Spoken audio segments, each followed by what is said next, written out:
Instrumentos financieros NIF 32, NIF 39, NIF 7 y NIF 9. Los instrumentos financieros son tratados a través de 4 normas.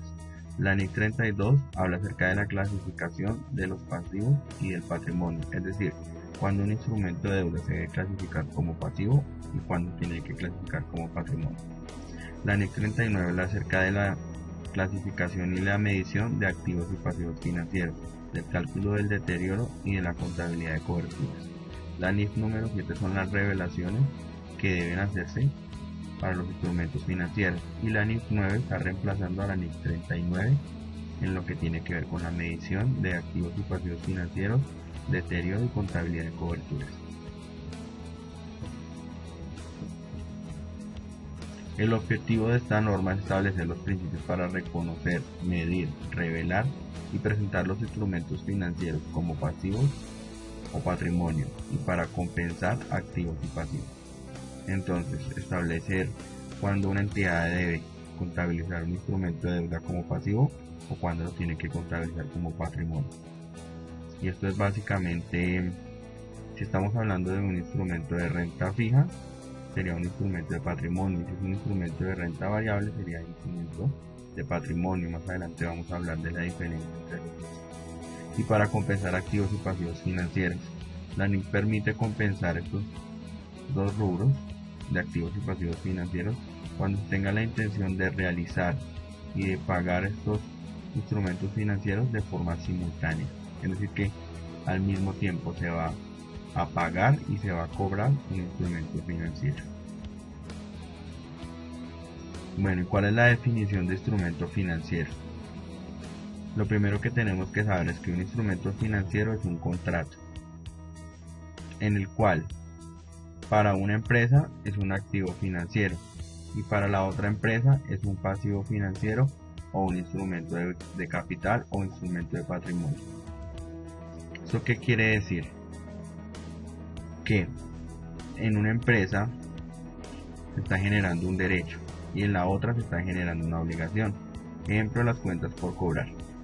Cuando hay una cuenta por cobrar, lo primero que tiene que darle por medio es un contrato, y esto le da el derecho a una empresa de poder cobrar esa cuenta, y para la otra empresa seguramente va a ser una cuenta por pagar.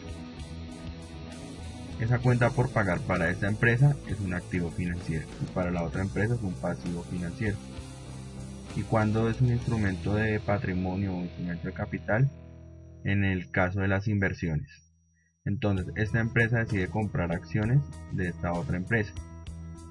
Para esta empresa las inversiones son un activo financiero y para esta otra empresa son un instrumento de capital.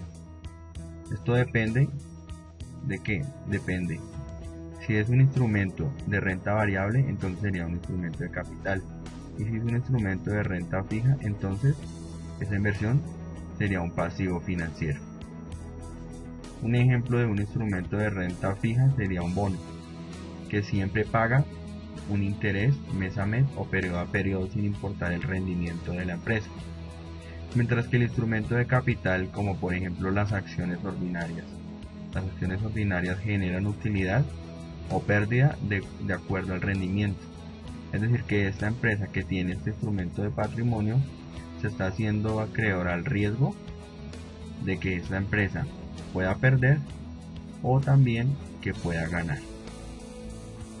Básicamente esta es la diferencia entre un instrumento financiero, pasivo financiero, y un instrumento de patrimonio o instrumento de capital.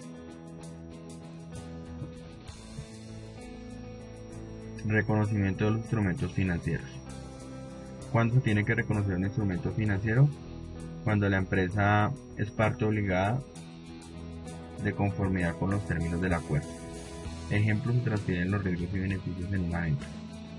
Entonces, yo tengo que reconocer un instrumento financiero, ya sea activo financiero o pasivo financiero o instrumento de capital, cuando estoy obligado por medio de un acuerdo, por medio de un contrato. Un ejemplo de esto son las ventas que nosotros hacemos.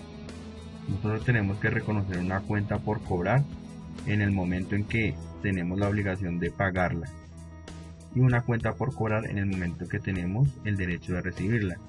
No solamente cuando tengamos la factura simplemente es un requisito legal, el cual no implica que se tenga que dejar de reconocer un activo financiero o dejar de reconocer una cuenta por pagar por su existencia o no.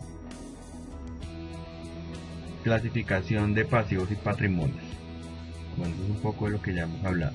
Se debe hacer el momento del reconocimiento inicial para no tener cambios posteriores. Entonces tenemos que hacer una buena clasificación en el momento del reconocimiento inicial para no tener que más adelante hacer cambios que nos pueden generar errores. Recordemos que los errores se reconocen de forma retroactiva. Definir el pasivo financiero o el instrumento de capital de acuerdo con la esencia, naturaleza del acuerdo contractual.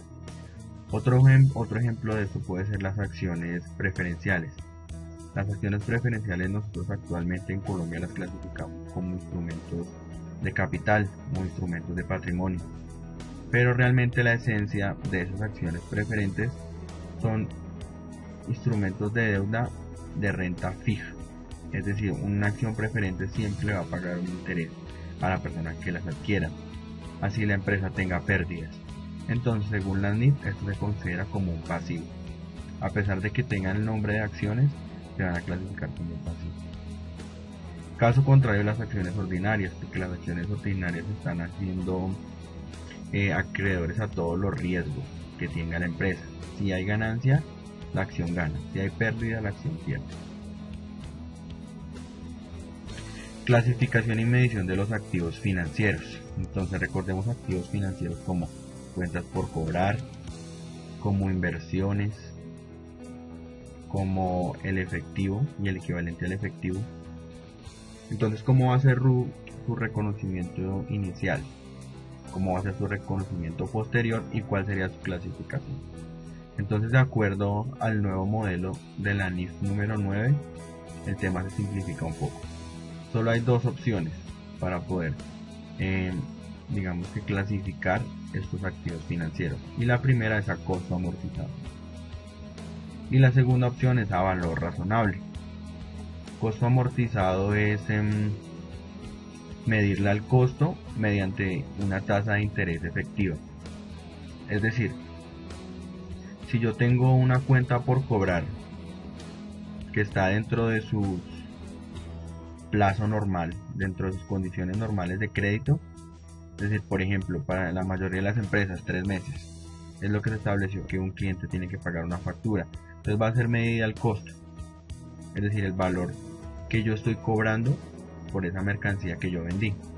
Pero si por ejemplo yo tengo una cuenta por cobrar la cual supera las condiciones normales de crédito, como por ejemplo una persona que nos quiere pagar en 2 o 3 años, entonces tenemos que amortizar ese costo, es decir, tenemos que traer a valor presente esa cuenta por cobrar, porque sabemos que el dinero va perdiendo valor a través del tiempo. Si nosotros tenemos una cuenta por cobrar hoy, no es lo mismo que nos la paguen hoy a que nos la paguen en 3 años, porque seguramente ese dinero va a perder un valor. Entonces, ¿qué nos pide la NIF? Que tenemos que reconocer, tenemos que hallar una tasa de interés efectiva, tenemos que saber realmente cuánto es el interés que está de por medio, la financiación que nosotros le estamos dando a nuestro cliente, y reconocer el valor presente de esa obligación. Más adelante vamos entonces a ver un ejemplo de esto. Y las variaciones que haya entre el costo que tengo hoy y el costo que me van a pagar en el futuro se tiene que reconocer en el estado de resultados. Y dentro de la categoría de valor razonable hay dos opciones: medirlo con efectos de variación al ORI y con efectos de variación a los resultados. ¿Cuál es la diferencia entre esos dos? Que cuando medimos un activo financiero con variación al ORI, estamos hablando de instrumentos financieros que se quieren negociar, es decir, que se tienen con el fin de quererlos negociar, con el fin de quererlos vender, pero venderlos a un largo plazo, es decir, a más de un año, a 2 años, a 3 años. Mientras que estos que tenemos a valor razonable, con variación en el resultado son activos financieros que se quieren negociar al corto plazo. Entonces básicamente ¿cuál es el nuevo enfoque que tiene la NIF 9? La NIF 9 tiene un enfoque que dice algo así como: dependiendo la intención que la empresa tenga con esos instrumentos financieros, se deben clasificar en dos categorías: costo amortizado y valor razonable. ¿Cuándo se clasifica costo amortizado? Cuando yo quiero tener ese instrumento financiero únicamente para recibir intereses. Por ejemplo, una inversión. Yo compro una inversión y quiero únicamente hacerme partícipe de todos los intereses que yo puedo tener con ese instrumento financiero, con esa inversión, y lo voy a dejar hasta el final, es decir, que cumpla todo el plazo de la inversión, del contrato que yo hice. Mientras que cuando yo tengo un activo financiero que lo quiero para negociarlo en el mercado, porque yo especulo que va a subir de precio, entonces yo lo quiero para comprar y venderlo. Si yo lo quiero vender al corto plazo, lo registro, las variaciones las registro el resultado. Pero si yo lo quiero tener para negociarlo a largo plazo, entonces lo clasifico bajo valor razonable con variaciones al ORI.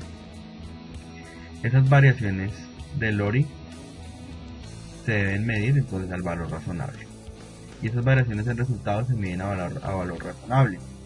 La diferencia entre estos dos es que la diferencia entre el valor razonable en los distintos periodos se registra para el primero en el ORI y para la segunda en el estado de resultado. Más adelante vamos a ver entonces unos ejemplos de esto. Los costos iniciales de la transacción, como las comisiones, como los gastos legales, los honorarios, los pagos que tengamos que hacer para poder adquirir nuestros activos financieros. ¿Qué nos dice la NIF? Que cuando vamos a medir al costo amortizado son un mayor valor del activo financiero, es decir, son un mayor valor de la inversión. Pero si los vamos a medir al valor razonable con cambios al ORI, también son un mayor valor del activo. Pero si por el contrario los medimos al valor razonable con efectos al resultado, en este caso sí se llevan al resultado del ejercicio. Es decir, si yo tengo una comisión, en estos dos primeros casos serían un mayor valor de la inversión. Pero si tengo una comisión y yo mido mi activo financiero al valor razonable con variaciones al resultado, entonces esa comisión sería un gasto dentro del resultado del ejercicio. Activos financieros medido al costo amortizado. Entonces, para que un activo financiero pueda ser medido al costo amortizado, debe cumplir los siguientes requisitos. Tiene que cumplir con dos tests. Primero, el test de modelo de negocio. El objeto del modelo de negocio de la entidad es mantener instrumentos para cobrar los flujos de caja contractuales, más que para vender los instrumentos antes del vencimiento y así realizar los cambios del valor justo. Es decir, que todos mis instrumentos financieros yo los tengo que tener destinados para únicamente obtener los intereses que estos instrumentos me generan. Es decir, si yo quiero comprar inversiones únicamente para recibir los ingresos, para recibir los intereses que esas inversiones me generan o esos bonos me generan, entonces yo los tengo que medir al costo amortizado.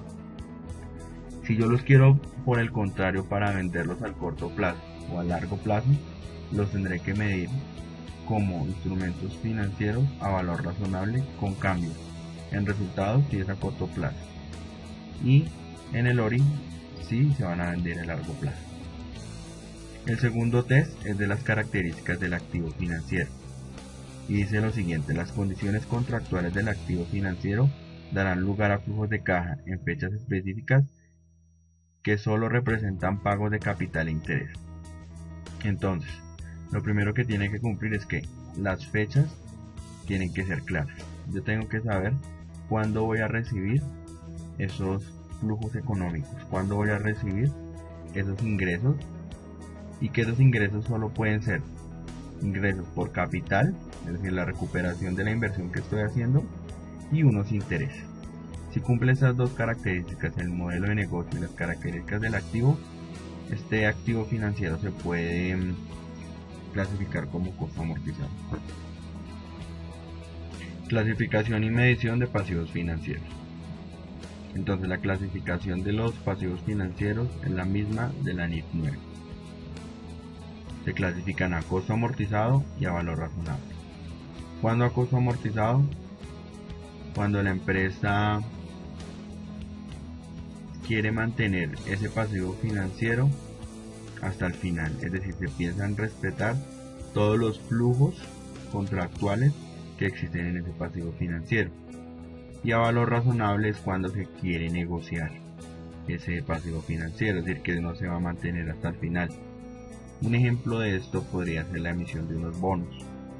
Si yo emito unos bonos y quiero que en esos bonos se respeten los flujos que se establecieron en esa emisión, en ese contrato, y va a ir hasta el final, entonces se clasifica como costo amortizado. Pero si por el contrario lo que yo quiero hacer es una recompra de esos mismos bonos, entonces yo lo clasificaré al valor razonable con efectos a resultado. La medición inicial es la misma, costo amortizado, es decir, el cual yo tengo que establecer una tasa de interés efectiva y el reconocimiento de unos intereses a través del tiempo. Las variaciones son al resultado, como en este caso como gastos, como interés al gasto. Y el valor razonable en resultados, la medición inicial al valor razonable, el reconocimiento, la medición posterior va a ser variación al resultado, es decir, como ingresos o como gastos, dependiendo del valor del mercado en ese momento. Los costos iniciales de la transacción, como por ejemplo una comisión, en el caso del costo amortizado, entonces esas comisiones y esos gastos adicionales va a ser un mayor valor del pasivo financiero. Y en el valor, cuando estamos clasificados nuestros pasivos financieros a valor razonable con efecto al resultado, pues esos gastos iniciales, esos costos iniciales van a ser reconocidos dentro del estado de resultados.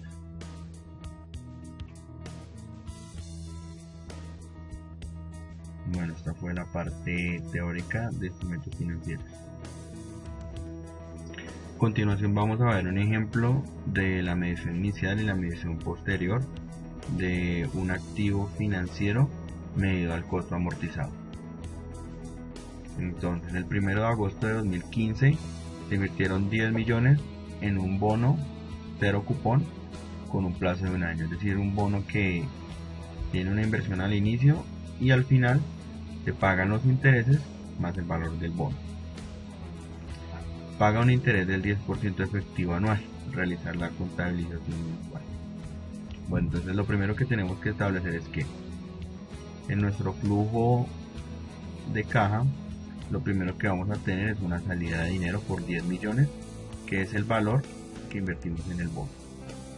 Y un año después, en el periodo número 2, vamos a tener una entrada por 11 millones de pesos. Es decir, los 10 millones que invertimos más el 10% de interés. Calculamos la fórmula TIR para comprobar que la tasa de interés esté bien.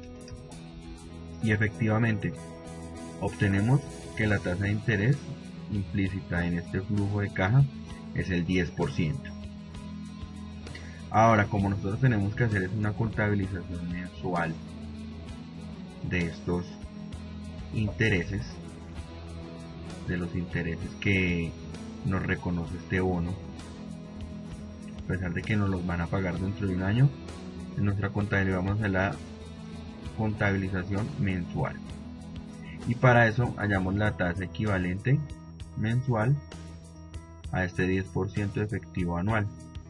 Para eso utilizamos la siguiente fórmula que nos dice lo siguiente: tenemos que sumar 1 más I, o sea 1 más la tasa de interés, que es 10%, elevado al periodo 1, estamos hablando cuál es el tipo de periodo que tiene esta tasa que queremos convertir, y es anual. Entonces, como es anual, entonces escribimos el número 1. ¿Y a cuál es la tasa que la queremos convertir? ¿Cuál es la periodicidad que tiene la tasa a la cual queremos llegar? Y ese es como es mensual, entonces escribimos 12. Y al final restamos 1.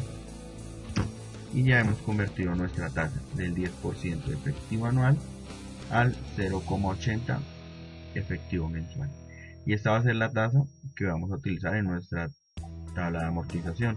Entonces tenemos una inversión inicial de 10 millones de pesos y unos intereses de 79,741, los cuales resultan de multiplicar los 10 millones por nuestra tasa efectiva mensual.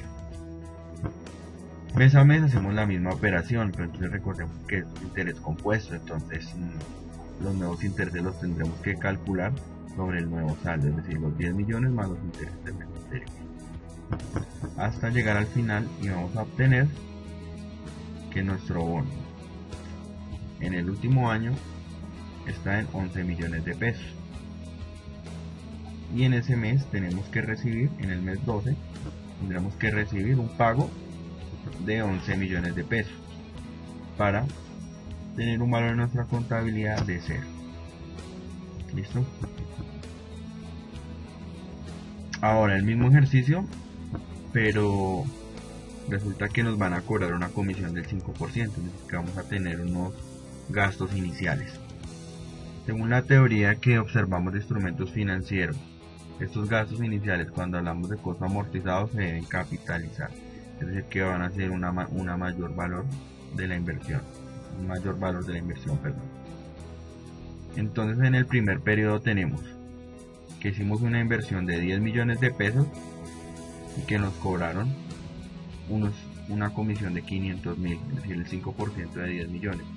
¿Esto qué quiere decir? Que la inversión que nosotros hicimos no fue de 10, sino fue de 10.500.000 pesos. Y en el periodo número 2 vamos a recibir igual los mismos 11 millones. Calculamos entonces nuestra TIR, nuestra tasa interna de retorno, y nos vamos a dar cuenta que ya no es el 10% que teníamos establecidos en nuestro contrato, en nuestro primer ejercicio, sino que es el 5%. Es la realidad de los flujos económicos. Es decir, como en este caso la inversión fue más alta y vamos a recibir lo mismo, entonces nuestra tasa interna de retorno baja. Esta misma tasa de retorno la tenemos como efectiva anual, la tenemos que convertir a efectiva mensual. Utilizamos la misma fórmula: 1 más el interés elevado a la periodicidad de la primera tasa, que es anual, sobre la periodicidad de la segunda tasa, que es mensual, es decir, 2, menos 1, y tenemos 0,39% nuestra tasa efectiva mensual, y esa tasa la utilizamos en nuestro flujo, en nuestra tabla de amortización, para poder contabilizar los intereses de forma mensual, de tal forma que en el último mes tengamos reconocidos 11 millones y registramos un pago por 11 millones para tener un saldo cero en nuestra contabilidad. ¿Y cómo sería nuestra contabilización? Entonces, al momento del reconocimiento inicial, reconocemos una inversión de 10 millones más 500.000 pesos de la comisión, que se capitaliza dentro de la cuenta de inversiones, instrumentos financieros activos, y una salida de los bancos por 500. En el primer mes reconocemos los intereses como mayor valor de la inversión y un ingreso por intereses. Instrumentos financieros activos cuando son medidos al valor razonable. El 1 de agosto de 2015 se compran 500 acciones de Isagen a 8.000 pesos cada una. Los costos de la transacción fueron el 5%. A finales del mes de agosto la acción está en 8.100, es decir, que subió la acción. Entonces, cuando medimos el valor razonable con cambios en el resultado, la contabilización en la medición inicial sería la siguiente. Recordemos que medimos con cambios al resultado cuando queremos negociar en el corto plazo estas acciones. Queremos negociar estos activos financieros en el corto plazo. Tenemos 500 acciones a 8.000 pesos cada una. Entonces tenemos un valor total de 4 millones. Tenemos una comisión del 5% sobre los 4 millones, es decir, un valor de 200.000 pesos. Y la medición inicial sería la siguiente: 4 millones de pesos inversiones, un gasto por comisión de 200.000 pesos. Este gasto por comisión se debe contabilizar en el estado de resultados, ya que el anexo establece que para los activos financieros que sean medidos al valor razonable con cambios en el resultado, se contabilizará como un gasto contra bancos. Y la medición posterior, entonces tenemos la siguiente información: número de acciones 500, valor de la acción entonces ahora está en 8.100, un valor total de 4.050.000. El valor anterior era 4 millones de pesos, es decir que tenemos una diferencia de 50.000. Nuestras acciones aumentaron en 50.000 pesos. Por esta razón registramos un débito a inversiones y un crédito a ingresos por cambios en el valor razonable. Ahora si nuestra acción, si nuestros bonos, estuvieran medidos al valor razonable pero con cambios en el ORI, recordemos que son cambios en el ORI cuando se piensa en negociar a largo plazo, es decir que la empresa tiene una estructura para negociar esos activos financieros, se miden al ORI. Tenemos las mismas 500 acciones, 8.000, un costo total de 4 millones y una comisión de 200. En este caso la comisión sí se contabiliza como un mayor valor de la inversión, es decir que tenemos 4.200.000, bancos 4.200.000. Y la medición posterior, la misma información, 500 acciones, valor de la acción, valor razonable de la acción un mes después, 8.100.000, en total 4.050.000, el valor anterior 4.200.000, tenemos una diferencia de menos 150. Es decir que tenemos que acreditar nuestras inversiones en activos financieros por 150 y reconocemos un gasto por 150. Bueno, ahora vamos a ver un ejemplo de la medición inicial y de la medición posterior de instrumentos de deuda, clientes a largo plazo. Tenemos la siguiente información: tenemos una venta de 1.000 pesos el 1 de octubre de 2009. Suponer que el cobro se producirá el 1 de enero del 2012, es decir, 27 meses después de que hicimos la venta se va a producir el cobro de esta cuenta por cobrar. Entonces, ¿qué sucede? Como supera las condiciones normales de crédito, estos 1.000 pesos los vamos a tener que traer a valor presente para hacer el reconocimiento en la medición inicial. Tipo de interés de mercado es el 5%, es una tasa de mercado para el endeudamiento de las empresas. Medición inicial octubre de 2009, es el valor presente de los pagos futuros descontados. ¿Cuántos pagos vamos a tener? Uno solo. ¿De cuánto? De 1.000. ¿Y cuándo? Dentro de 27 meses. Entonces utilizamos la siguiente forma: valor presente es igual a valor futuro, el valor futuro que vamos a recibir, dividido sobre 1 más i, y es la tasa de interés, elevado a la n. N son los números de periodos.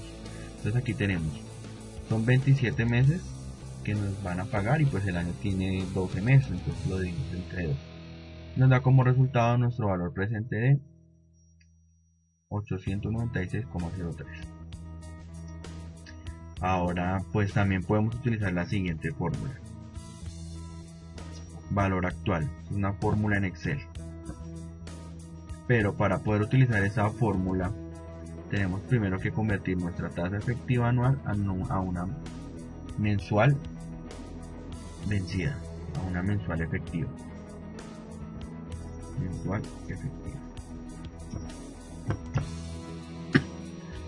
Y utilizamos la siguiente fórmula: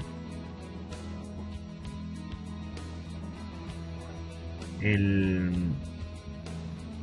1 más I, que sería la tasa de interés, elevado a la tasa, a la periodicidad de la primera tasa sobre la periodicidad de la segunda tasa, y eso nos da como resultado el 0,41. Esta es nuestra tasa de interés mes efectivo, y utilizamos la siguiente fórmula que nos dice valor actual y nos pregunta primero tasa de interés, utilizamos la tasa de interés, número de periodos 27 y valor futuro, el que vamos a recibir, menos 1000, y tenemos nuestro valor presente. Este valor presente lo vamos a reconocer como clientes a largo plazo y reconocemos ingresos de actividades ordinarias por 896. La medición posterior, entonces, ¿qué van a hacer? Los intereses mes a mes. Mes a mes vamos a reconocer los intereses, hacemos una tabla de amortización, lo multiplicamos por esta tasa mensual y así vamos a tener nuestra cuenta por cobrar actualizada. La medición posterior en el 31 de diciembre de 2009. Entonces el 31 de diciembre de 2009 hacen falta 24 meses para que cobramos esa cuenta. Entonces vamos a decir que nuestro valor actual es 907.000. Aplicamos la misma fórmula que anteriormente. Vamos a recibir 1000 pesos con una tasa del 5% efectiva anual elevado al periodo. El periodo serían 24 meses dividido 12, o lo mismo que decir a 2 años. Y recibimos entonces, tenemos que para el 31 de diciembre de 2009 esta cuenta por cobrar está en 907.000. La diferencia entre los dos, entre el reconocimiento posterior y el inicial, son 11 pesos.